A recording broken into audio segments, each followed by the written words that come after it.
ముట్టుకుంటే ముక్కు సుక్కల్లే సత్తి ముట్టల్లే సగబెట్టుకుందే బాయి దిర్కనా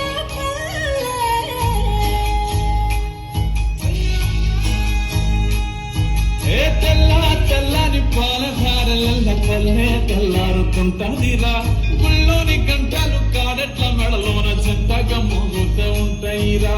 నాగలి భుజాన పెట్టుకుంటే దోస్తులు చెయ్యేసినట్టేరా కొట్టు గోదా పక్కన ఉంటే కొండంత బలగం ఉన్నట్టురా చల్లగాలి మోసుకొచ్చరా సేను సిలకల ముచ్చట్లు దారి పొడుగు చెట్ల కొమ్మలా వాలుతున్న పూల సప్పట్లు గట్టి మోపులు కాల్వ గట్టులు చెమట సుక్కల్లో తడిసిన ఈ మట్టి గంధాల